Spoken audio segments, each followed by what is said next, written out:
Hi, everyone. Hi, I think I have audio. How are you? Okay, I am here. I think I have audio. I didn't have it earlier, but now I do. So, anyway, hey guys, hi. My name is Zandra. I am doing a live stream today. I've never done a live stream on YouTube, I've always done them on Facebook. So, um, right now, my name is Zandra. Everybody calls me Zan. I just want to introduce myself to those that don't know me. And I know the YouTube audience doesn't know me. So again, my name is Zandra Chapman. Zan, everybody calls me Zan. The show is called This Is Me Zan. And on this show, I talk about a lot of different things. I probably cover a lot of information, but mostly how to have healthy relationships and also how to transition from a negative relationship or something that's not positive or a toxic relationship to becoming free, free of a toxic relationship, and how to be free in your life, how to become the you were truly created to be. So those are the things that we're going to talk about on this channel. Want to give you a little information, a little background story on who I am. My name is Zan again. I am from Chicago. I moved to Southern California about 5 years ago. And I went through a huge transition getting here and some things I went through since I've been here that I'm not even going to get into right now because that's a whole another show. But so I moved here to teach, and I've been doing this for a long time. Let's see, I've been probably teaching for about 10 years now. So I've been in California for 5 years, and I started actually teaching 5 years before that. So about 10 years now. So you might not know me, but I've been doing this a long time. I'm not new at it. I've been doing it for a while. So hopefully we can establish a family here and get us a community and a family going on here, and that would be great. And then we can get free. So anyway, that's a little bit of the background story on me and who I am. I'm a mom. Um, I have a son and a daughter, and I have one son that's in heaven, which we'll talk about at another time. So anyway, so that's my story. So today, on my first YouTube live, we're going to talk about why standards are important. So I'm normally talking to women, but this show I believe is for both. It's for men and women. I'm usually really talking to women, but this is for everybody. Why are standards important? So women, why are standards important? Men, this is critical. It's critical to have standards. First, let's establish what the word standard really means before we get into why we need to have them. Let's talk about what standards really are, what the word really means. Okay, so let's get into that. So I jotted down some notes. So the definition for standard is measure, worth, excellence, quality, grade. So let me read through those again. It means measure, worth, excellence, quality, and grade. So that's what the word standard really means. And so it is imperative that we have standards for our lives. And I'm going to go through three points on three reasons why you need to have standards. Now, here's the thing. In our society today, there are no standards. Okay. So we already know with the word standard meaning excellence or measure, there is no bar to go by in our society. So in our society, there is no bar. There is no measure. It's do whatever you want, feel however you want to feel. And it's very loose. So there's really no bar anymore. There's no measure. So people are living without standards of any kind. This is a problem. This is a problem, which is probably why our society is the way it is right now too. Just loose. There's no standards. There's no bar to go by. Everything is just very loose, and that's a problem because we all need to have a bar in our lives of how far you can go. And so anyway, let's get into that. So one of the first points that I want to talk about for why you need to have standards is standards guide your life. Standards guide your life. This is very, very important to have standards to guide your life. So, what do I mean by that? I'm going to give you a quick little example. And I love this example. And you'll probably hear it from me again on other videos because I love it. It's perfect. You have a ship. Okay, so if you got a huge ship and you have a captain of the ship, you have crew, and they have charted a designation of where they're going, right? So they go. So, same ship, if you have the same ship that does not have a captain, does not have a crew, does not have a destination, so what's going to happen to that ship is just going to drift, and it's just going to drift here and there, and it's not going to really end up anywhere. It's probably going to be shipwrecked, crash into something or whatever. It's because there is no guide, there's no direction, and standards give you a guide for your life. And I know you probably never heard standards in this way before because we talk about standards with women, with us, having a standard for your life. Yes, but we're going deeper into what standard really is, what a standard really is. So without a standard, there is no guide for your life. You just kind of drifting along. This is not good because we need standards. We need to not drift from port to port, from place to place, or from man to man or woman to woman. Have to have standards. Point number 2. Standards give you clarity. Gives you clarity. It starts to remove the fogginess from you. Clarity. Standards give you clarity. Now, clarity, this point gives you clarity. Number 2 point, it kind of ties in with point number 3. That standards not only give you clarity, but it can define your identity. Ooh, this is good. Ooh, that's good. That's a big one. That's a huge one. That's a huge one. Standards can define your identity. It can help to start chiseling out your identity. Okay, so why do I say that?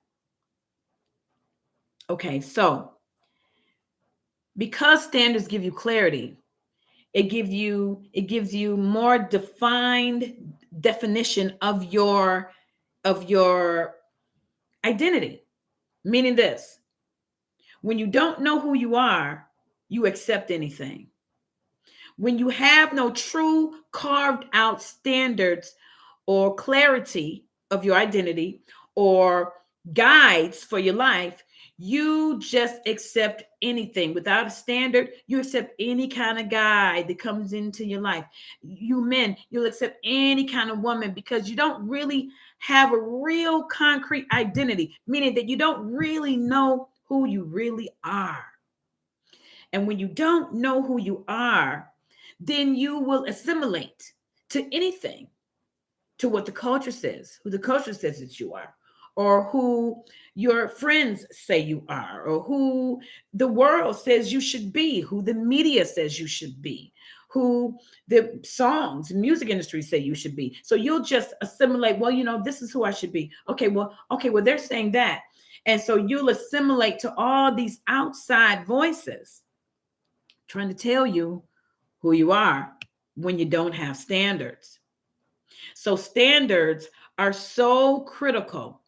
It's so critical. When you have a standard, it'll say to you, when this person comes into your life, or this person, you meet this man, he comes into your life and he says, hey, let's do this, something he's asking you to do, and you don't have any standards for your life, you may say yes to that. It could be so degrading. It could be so disrespectful to you, but you'll do that because you don't have any standards for your life. And when we talk about standards, we're not just talking about standards in a relationship. Men and women, we're talking about standards, period, for your entire life, because the standards will help to shape your world. It will begin to shape your world and point you in the beginning of pointing you in the direction that you should go. Without them, you have nowhere. You don't know where you're going. You don't know what direction you should go in. You're just out here, you know. And I like to compare them a little bit to a goal, you know. Goals, standards, they kind of the same. They're very similar because a goal charts your course. Okay. Um, a goal charts your course, but a standard charts your morality. You see what I'm saying? A standard charts your mind, your soul. It goes there. It charts that. It begins to like to to take your mind and your soul, and it gives you more definition. It says, no, I can't do that because that goes beyond my standards.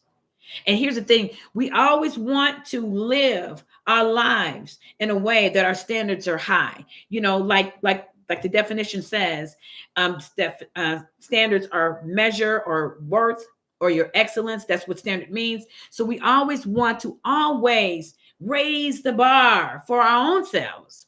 We don't need the culture to tell us who we are. We don't need the world to tell us who we are. We don't need outside voices telling us anything about who we are. You can't even listen to your body. Your body doesn't even know who you are because your body is just what you live inside. You are alive and you live inside of the body. So your body can't even tell you who you are. You got to go deeper than that. You got to go deeper than that. So standards are critical. So it's shaping you. It's shaping you. It's saying, no, I don't live my life like that because I live at a higher level of excellence for my life. And here's the thing, we always want to raise the bar. Again, we want to raise the bar for our own lives. The higher the bar, the higher your standards. You're starting to elevate your life. You're elevating how you see yourself. You're elevating how you view yourself to the world. You're not allowing the world to give you identity. You are creating your own identity. Or you're waking up to the true identity that you really have. This is oh my gosh, this is huge. This is huge. So, when we talk about standards, you have to talk about goals too, because they go hand in hand. They almost go hand in hand because a standard, like I said, it charts your course. It charts your course for your life, but your standard charts the course for your soul. So when your standards are low, let's talk about that. When standards are low, very, very low, that means if you have low standards, you probably have a very low self-esteem. You view yourself in a very low place. You have a low self-image. And that image, oh my goodness, it is so critical how you see yourself. So when you have a low self-image, that came in from somewhere. That came in from maybe how you were raised, maybe what you went through as a child. It came in through other avenues, other voices. Came in through a bad relationship, a bad marriage. These things like this will affect your self-image. And self-image is key to how you can raise the bar for your life to excellence.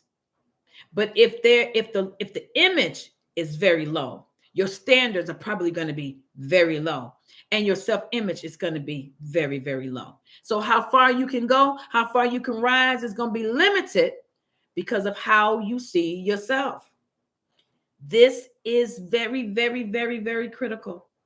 So low self-image, going to have low standards, and you're going to live your life in a very low place.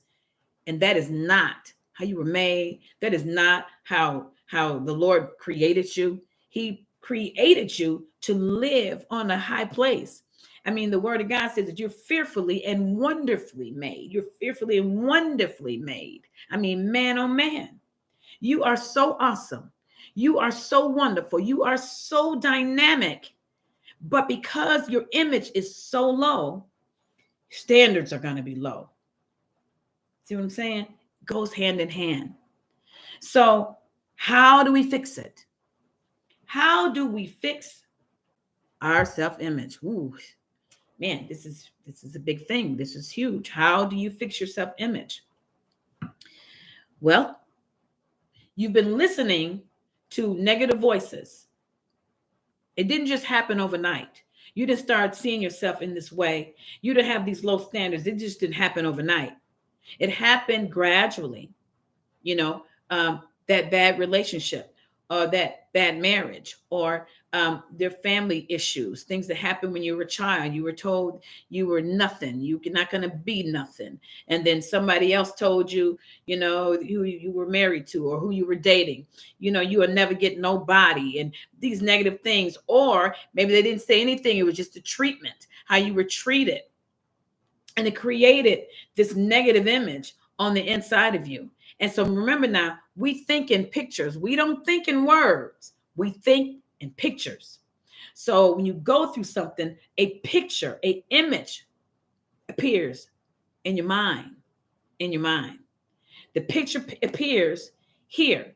And then that picture, as you start to think about it and you start meditating and say, well, maybe that's really true about me. And then that goes down on the inside, takes root inside your soul, inside your mind. And then here we are. So then that will govern your life. That's going to now be the guide for your life. That's now going to be how far you go, how high you can go, who you can be, how you see yourself makes all the difference in all the world. And so we have to change the image on the inside of how we see ourselves. And that image can only be changed with a new picture. Got to put a new picture on the inside because you got a negative picture going on the inside. So you got to change the picture. How do we change the picture? We change the picture with words, because it was words that created that image, and it's going to take words that's going to recreate that image. So you got to get all of the gunk and the junk out of your soul. You got to get all that stuff out of your mind, all of that stuff that's been imprinted in there. You're nothing, you're this, you're that, and you're never going to amount to anything, and all of that stuff. And stuff that girlfriends even said to you, mean little jabs. People do those little jabs. They say little nasty little jab things that they say to you. And then, that affects you. And you think that it's not. But whatever you listen to repeatedly, again and again and again, and you hear it again and again and again, whatever you hear repeatedly, it changes you. Because repetition will change you, negatively or positively. So it's, what are you listening to? Who are you hanging around? Who are these people that you're talking to?